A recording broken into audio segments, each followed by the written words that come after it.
My guest is George. George was one of the best DJs and still is. Third decade in a row right now. Fifth decade? Oh my God, that's even more than that, right? So I started in the 90s. 90s music was brilliant. It was amazing. The club scene was lit. And George had the ability and still has the ability to make a crowd, any kind of crowd, dance. So if there was a challenge out there put up to a DJ, which, you know, I learned obviously listening to your mixes, and, you know, the art of DJing, not everyone knows, right? So there's a lot of copycats out there. A lot of people think they know. Right. So they'll come in, they'll say, okay, yeah, we could put music together. Especially the last 10 years, the type of DJs I saw evolving. Right? Yeah. It was ridiculous. Yeah, it's bad. What we did was we did the hard labor, carrying the big crates, the milk crates. The big speakers. The big speakers. We did all that. A lot heavier back then. Yeah. And then actually making a crowd dance. That was the most important objective of our evening. Yeah. Right? And if we didn't do well, we were hard on ourselves. Yeah, not a crowd of like 30 people or 50 people, although nothing wrong with that. But no, we're talking about a crowd of like 1,000 people. Easily. 1,500 people. Yeah. 3,000 people. Yes. Every night. The light 5 show. nights a week. Oh my God. 5 nights a week. So I went to Dawson, right, in the 90s. I put myself through Dawson and I DJ'd Wednesday, Thursday, Friday, Saturday, and sometimes even Sunday nights. Yeah. My parents were like, when do you go to school? Yeah. I'm like, in the daytime. What do you do in the daytime? You're record shopping, you're hanging out, listening to you know, different mixes from different DJs, right? Yeah. I mean, where did you go to college? I went to Herzing. Right. Oh, so and I went to college LaSalle a little bit. Right. But you hung out in Dawson. Yeah, I did. I was at all the schools. That was my job. That was it. Promote. That was my job. Just go to the schools and blend in. That's right. And invite girls to your party. That's right. What was your biggest jam that you did? When would it have been? My biggest DJ set happened in Chicoutimi on tour with Sean Paul, and we were in front of, must have been over 20,000 people. Wow. Yeah. And they said that they had booked Sean Paul, not really knowing who he was, but yeah, I heard about that. They heard that he was very popular. I got to open for him, as I did many times across Canada. Right. And they said that the biggest show they ever had in Chicoutimi was the Backstreet Boys in like the 90s. Right. And this Sean Paul show, which was only like 3 or 4 years ago, surpassed even that show. Oh my God. Yeah. There was probably closer to 30,000 people there, but they said there was over 20. Wow. So let's go back a little bit in time, okay? During my time as well, you know? Sure. And, you know, when I had my vinyl and, you know, when you were DJing with vinyl, right? So what were the biggest nightclubs in the 90s that you were a part of? And I know there was like the biggest nightclubs in Montreal. Yeah. So it was all about big nightclubs back then, and we had Metropolis, which was huge. That's right. Metropolis. I used to DJ at Metropolis for many, many events. I had like a time slot, like on a monthly rotation. I would go like once or twice a month. On Saturday nights. Squeeze. That was crazy. I remember that.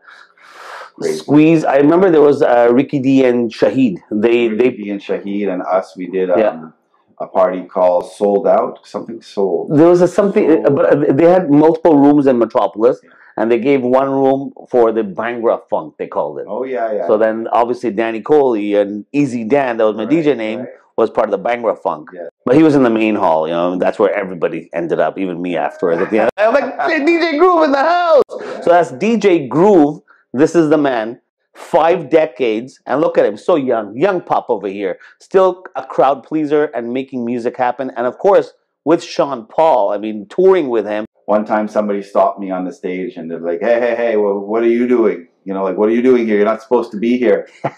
and the Sean Paul crew, they're like, he's with us. Yeah. And they went like, he's with you? And they went, yeah, sort of, kind of, yeah.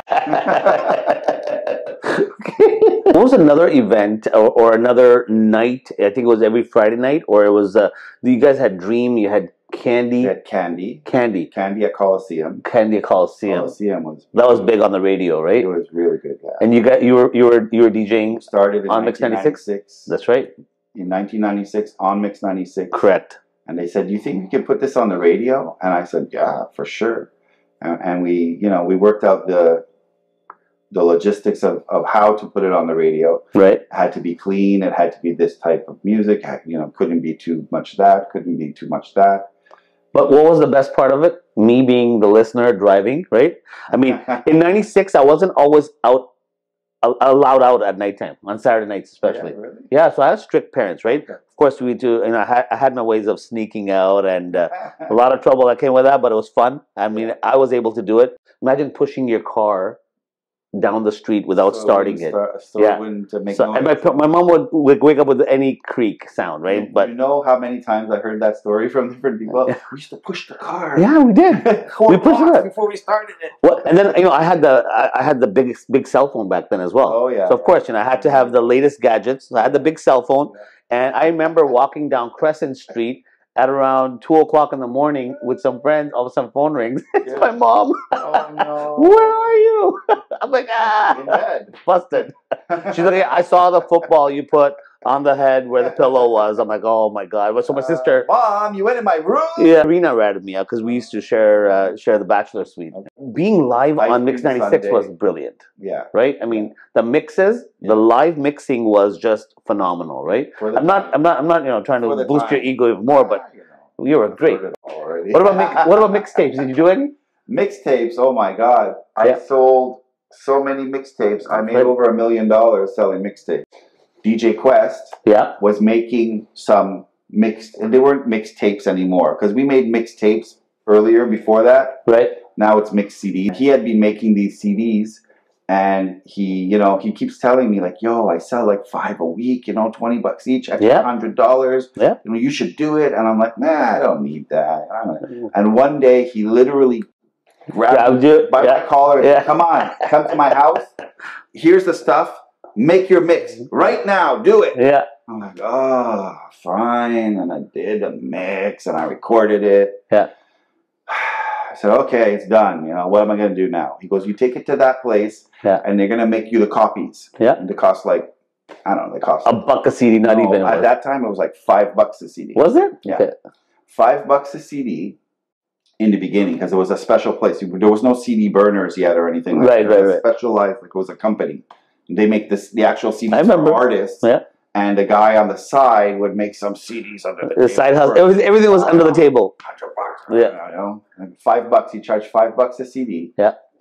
And I remember walking in, and the guy goes, "How many do you want?" And I'm like, I don't know. I'm gonna, give me 50. I don't know. Maybe I'll sell them, and maybe I'll end up just giving them away. Who knows? Yeah. Like nobody's gonna buy this crap, And he says, "Okay, come back in an hour." So I came back in an hour, and he gave me my box of CDs. I'm like, man, it's cool. 50 CDs. Man, maybe I'll sell 5. Who knows? I'm walking down like St. Catherine Street, and my job back then, what I did every day, I would walk around and talk to people. That's what we did.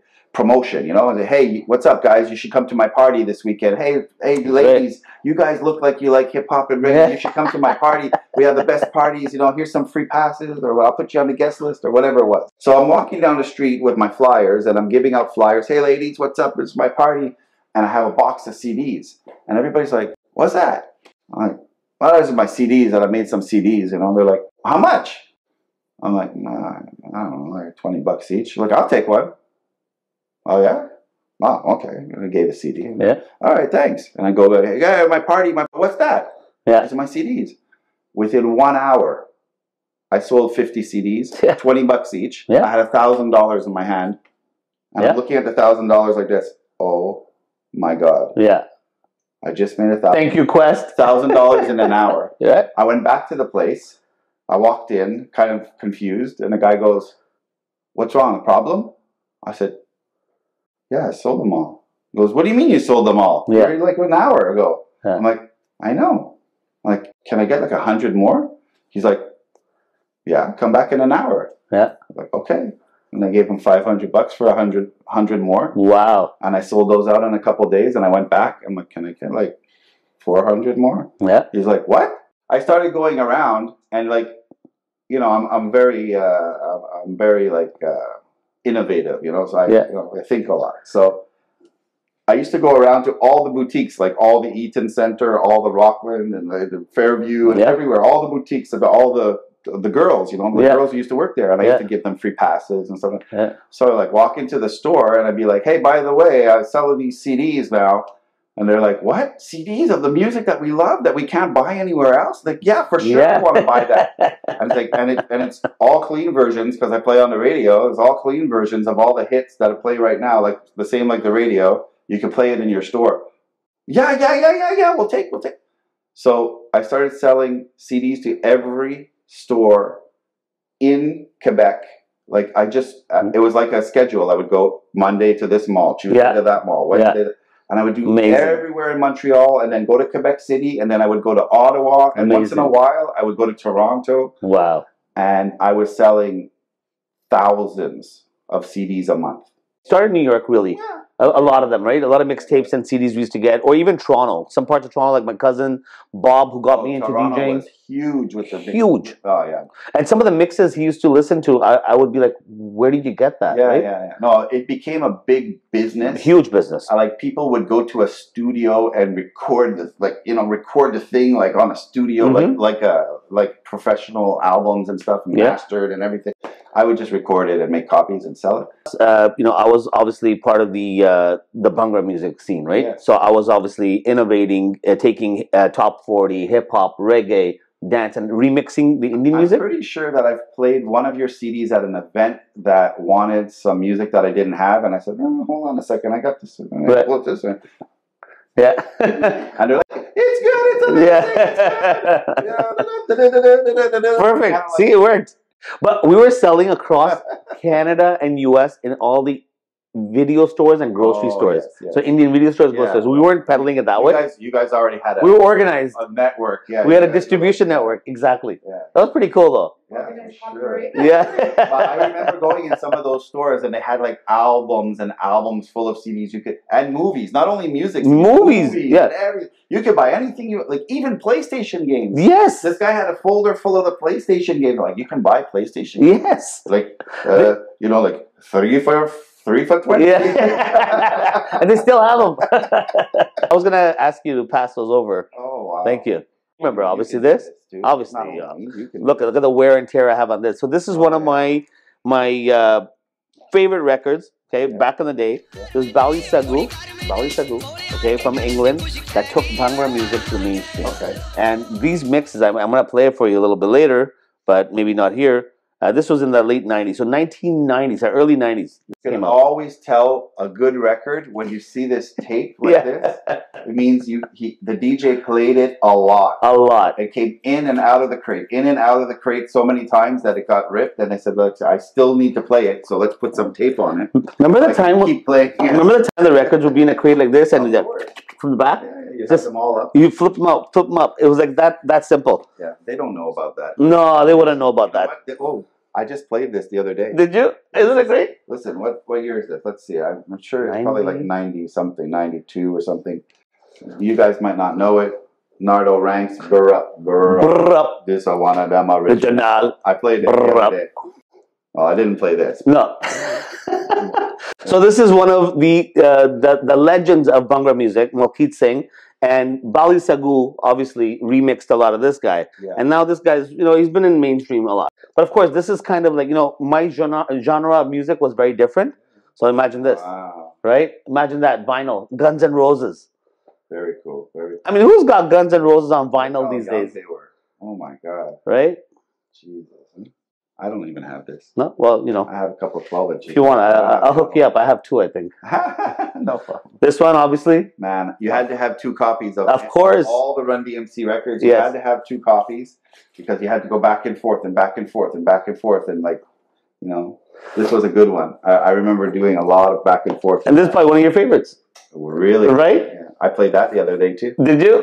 See, 90s music was the best. So Color Me Bad, got that one? Yeah. This record was my favorite. You know what? Really, yeah. Because there was a part in here where the crowd was cheering, saying, "We want Easy." And of course, my DJ name was Easy Dan. Yeah. So We Want Easy. I would scratch that up. We Want Easy. Yeah. Okay. So yeah, I mean, there's a lot more records in here. And there's Wham Bam too, because he made part 2. The first one was so popular. It was so popular. The second one as popular as the first one? No, Never. No, but it was still very popular. And then of course, Rex and Effect. Yes. Remember that? Check baby 1, 2, 3. You see the one that I always played on here. I don't know if you have the same one that I have. Which one? The bonus beats? No. See, there was a reggae mix. There was like a mix that was more reggae. Right. And that's the one that I used to always play. Come on, then. Duran. You put it away. Oh, wait. Duran is good. Yeah. But. Supercat. This guy right here. Next level. Cat.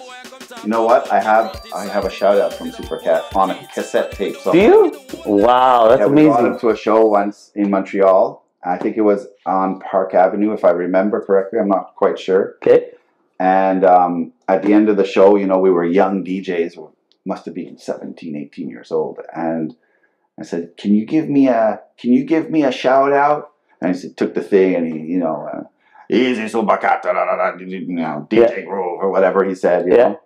And I was like, "Thank you." Yeah. I have it on a cassette somewhere. I don't know where it is. I've been looking for it. I know, it's the worst. A box full of cassettes, and it's on one of those cassettes. There's like 400 cassettes in that box. And I'm like, it's on one of those. I don't know where it is. I mean, you know, I wanted to bring these records. I grabbed a handful, but you could see, like, I have my, you know, English music, hip hop, and Indian all kind of mixed up. Yeah, everything. Yeah. You know, I have it mixed up because that was my style. So, do you think, have you seen, because of the pandemic and the course of the pandemic, venues closing? Yeah. Right? Yeah, and really, lots of venues, right?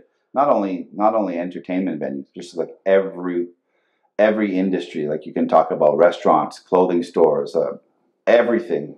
So many things closed. It's part of, you know, it has a lot to do with the pandemic, but it also has to do with what's going on in the world. Like everybody's switching to online, to digital. You can pretty much get anything, buy anything, do anything online now. You don't really need a store anymore. Without going anywhere. Yeah, you can do it from your, you know. That's true. My wife does it too much. She orders way too many. Yeah. But yeah, you can. That's why we have a delivery guy pretty much every day, right? They know you now, right? Yeah, they know you. Hey! Yeah. So I have a question now. So as far as venues and restaurants and bars, you've noticed there's less of them. Yeah. In the marketplace, right? Do you think there's opportunity to open more right now? Or I think what's there is enough and kind of go with what we have? I think there will always be room for the new, hot, new thing that opens up. A problem that I see is that there are a lot of hot, new things that open up and they're hot for a minute because they're hot, because they're new, because they're, oh, let me try it out. And, you know, whether it's bad management or, you know, the food isn't up to par or the music isn't up to par or whatever. And then like the next hot thing opens up and that one's gone. It fizzles. Yeah. And that's a problem, you know. I'd rather would have something that's maybe not as hot, but it's kind of longevity is correct. You know, there's like things that go like that. A steady. Things that are like steady they've been there for like 8 years, 10 years, 15 years, 40 years. I was in Vegas right now, right? Just last week, and even there, I noticed there's a lack of service, and I think that's across the board right now. Everyone's saying it's happening everywhere. Service industry's been hit a lot. Hard. So that affects the venue, the restaurant, the bar, the service, everything. Right? So the people are going to get a bad experience and they're going to move. So I think a message to entrepreneurs wanting to open up in Montreal would be what in your view? Do your research and be humble. You got to listen to your clients. You got to listen to. Don't think you know everything. Is what I'm trying to say. Right. Don't open something up and think you know. Yeah. Because it might work in a different province or a city, but it might not work in Montreal. And especially, we've seen how Quebec politics play a role into the businesses here, right? So, you know, and I've seen people firsthand, you know, coming from Western Canada or, you know, Toronto, and not really knowing much about French and not caring about the culture and the French language, and all of a sudden failing. Yeah, in a business. Target. Look, you know, biggest fail of the century of maybe of all time. Yeah. Target. Yeah. Over $1 billion, something like that. It was ridiculous. Crazy. As far as that goes, you've never had any problems with language police here? I've had for playing music. Lots of, not for playing music, but you know, we've had bump-ins or run-ins or bumps with with the different police. Bump and grind? No, bump and grind. No. different kind of bumps. Yeah. But yeah, you know, what happens in Quebec, the authority that the police have and the power that they have wouldn't happen anywhere else. It would not be able to happen in Toronto or New York or any, like, there's too much power, and they're allowed to do, say, act, whatever they want. They Over here, they overstep, and they really overstep, and that would never happen in Toronto. They wouldn't. The people wouldn't allow it to happen. You know. so there's a problem with systemic racism. There's a problem with, you know, just police feeling like they have too much power here, and they have too much power here. It's crazy. Yeah. I've heard a lot about that, and you're absolutely right. You're touching some sensitive points there. Will that change? I don't think so. With the government that's in right now, you know, we the people have a choice, but really, I think elections are. That's a whole other. I don't know. Maybe I shouldn't say it. Are fixed? Maybe no. Are fixed? No, I don't think they're fixed. They're just. No, they're not fixed. No, they're not fixed. They're just people. They're. Well, I saw French TV yesterday. I'm cutting you up. Yeah. It said CAC is at 43% favorite right now. Yeah. Right. So how do you win from that by October 10th or 9th, whatever the election date is? Well, I don't think this election. First of all, this election. Me personally, I don't think we should even have an election. There's nothing that's really on the table that's a game changer. Like, everything is just the same as it was last year, last week, last month, and next month, and it's just the same. So why would we have an election? It's just a waste of time. And until somebody steps up and gets more numbers, nothing's going to change. I don't think. That's my view on it. I don't know. Could be wrong. Yeah. So, George, in your perspective, seeing the crowds and, you know, gather and entertaining, do you think systemic racism is a real thing over here in Quebec? Definitely, absolutely is definitely a thing in Quebec. I've seen it firsthand. I want to say hundreds, but maybe probably thousands of times. You know, over the years, it's definitely a thing here in Quebec more than anywhere else, especially. You know, places like Toronto or New York, or that would never be allowed to happen. Right. Never. You're technologically advanced. I've seen that, right? So you use the newest technology in DJing. But do you miss using records, turntables, SL1200s? I was going to tell you that before. When I went like this and I felt that before, I was like, oh man, I haven't done that in a while. It feels so good. It feels real. Feels like, you know, good memories, and it just feels real. Right. Digital is there's nothing there. It's air. There's nothing. You know, there's no physical anything. Welcome to the future. It is what it is. I was so against it for many years. I tried to be the guy that will always play on turntables with vinyl for so long. Longer than most. You know, they were all playing their CDs and everything. I was like, nope. You know, but eventually you just couldn't anymore, and I said, all right, let me get these CDs, and I'm like, oh, it's not so bad, you know. And just when you got used to the CDs, I'm like, okay, this isn't so bad, and like, now it's digital. Now it's digital. There isn't even a CD anymore. It's like it's in your computer, and you say, I want that song here, and I want that song there, and okay. You could adjust the beat in the beginning, right? They could do it for you, like anything. Like, I don't do that, but there's a lot of DJs that use those parts of technology where you don't even have to know how to DJ or anything anymore. You don't have to go look for records. You don't have to go shop. You don't have to buy them. Your friend can give you 10,000 songs, or you can get them on the internet for free or whatever. So, George, really 5 decades you've been in the scene and going strong. How do you think the music has changed and evolved over these 5 decades? I mean, firsthand, give us a little count. Well, when I say 5 decades, it's, you know, I mean, next year is going to be 40 years that I'm a DJ. So when I say 5 decades, I say I was DJing in the 80s and in the 90s and the 2000 and the 2010s, and now we're the 2020s. So that's 5 decades. Amazing. I mean, it makes me sound older than I am, but really, truly, I was like, wow, you look really young. 5 decades that I DJ'd in, right? But how has music changed? Like, you know, when I started DJing in the 80s, it was DJs were not, there was no genres really. Like, there was, you know, you had the emo kids, you had the punk rock kids, you had the rock kids, you had the hip hop kids, but all together, like at a party or a dance or, you know, whatever, you played everything. You know, you played 2 or 3 rock songs, and the rock people, you know, got in the middle and danced. That's right. Then you played a couple emo songs, Depeche Mode, and they did their weird, you know, whatever the dance was at the time. Yeah. And then you played a couple hip hop songs, but we couldn't play too many hip hop songs back then because hip hop was like very taboo. It was very like, hey, whoa, whoa, whoa, with this hip hop stuff, you know. Yeah. So we could only play like 2 or 3 songs, and then we had to change and go to something else.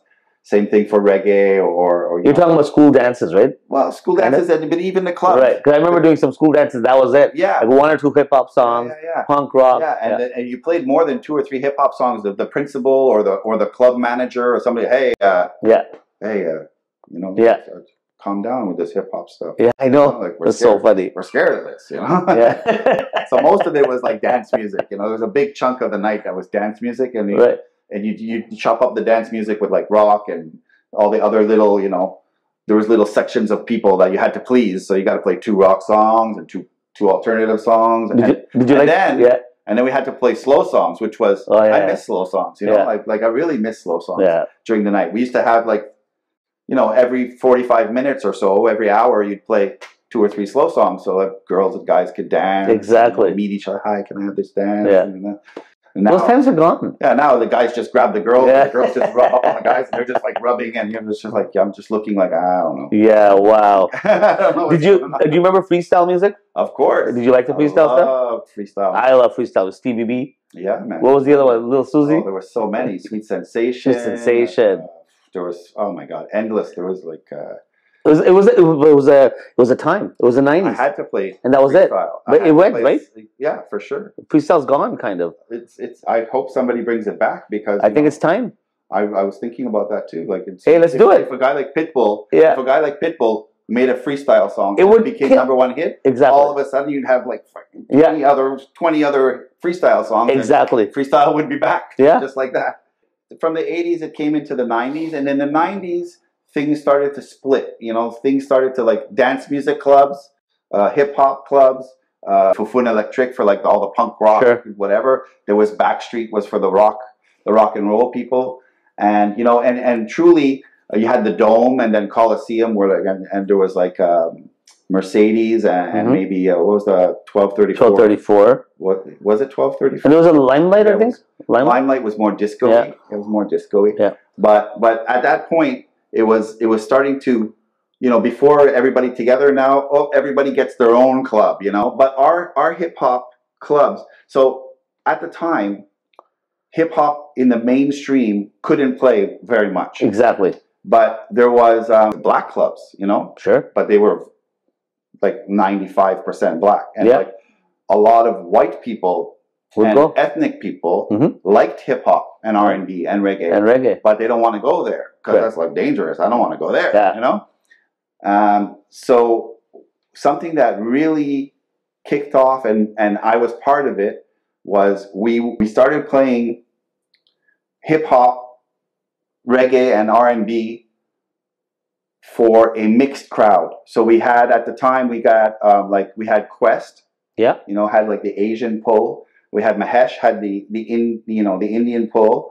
We had me, and then we would put like Quite Sane or like, you know, somebody else, Jess and some other people, and so then we put together this team, and we got like DJ Quest had the Asian people, and like DJ Mahesh had like the brown people, and I had my people, which were some were black and some were white. Right. And then we brought like Majest or Quite Sane or other DJs in there, and we just created this party that was like everybody together, and it was just the best feeling. It was untouchable. Like it had never happened like that, and everybody was just coming to these parties, you know, by the thousands, you know, and so much so that I used to see DJs from other clubs that the club owners told them, you know, take the night off, go there, figure out what's going on, and I want you to do that. Exactly. You know, because it wasn't, not everybody could do it. It was special. You guys had the pull,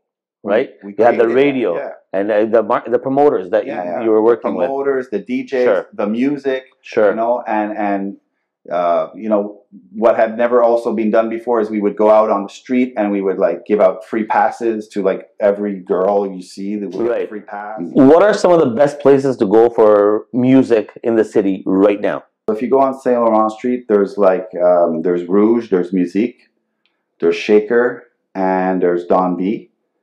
If you go on Crescent Street, there's Jet, and if you want to, yeah, there's like Sir Winston's. You know, it's more of a pubby kind of vibe, but it's still, you know, it's not bad. And then Old Montreal is very hot right now. Like there's at least 10 places in Old Montreal. There's Bordel, La Voûte, Far Sides. There's Terrasse Bon Secours. There's a lot of places in Old Montreal.